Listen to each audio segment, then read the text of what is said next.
ગઢડા પ્રથમ પ્રકરણનું 22મું વચનામૃત.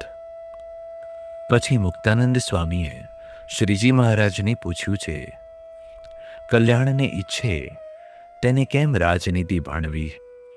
ત્યારે શ્રીજી મહારાજ બોલ્યા છે, રાજનીતિ એમ ભણવી જે પ્રથમ તો ભગવાનનું મહાત્મ્ય સારી પેઠે જાણવું, પછી ભગવાનની મૂર્તિનું ધ્યાન કરીને મનને વશ કરવું ને ભગવાનની કથા સાંભળીને શ્રોત્રને વશ કરવા, પણ ગ્રામ્ય વાર્તા હોય તે સાંભળવા દેવી નહીં.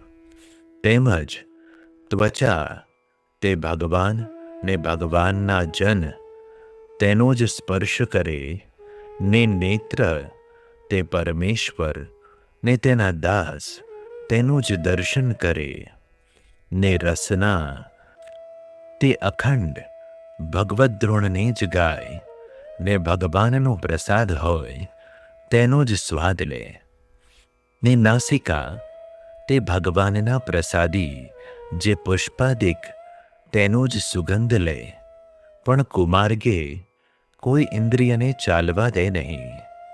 એવી રીતે જે વર્તે તેનો દેહરૂપી નગરને વિશે હુકમ કોઈ ફેરવે નહીં.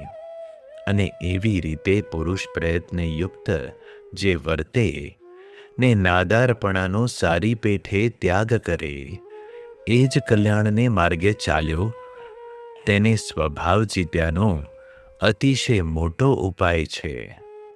ને એ પુરુષ પ્રયત્ન રૂપ જે ઉપાય છે તેને સાવધાન થઈને કરે તો જેટલા કલ્યાણને અર્થે સાધન છે, સર્વે પુરુષ પ્રયત્ન રૂપી સાધનને વિશે આવે છે.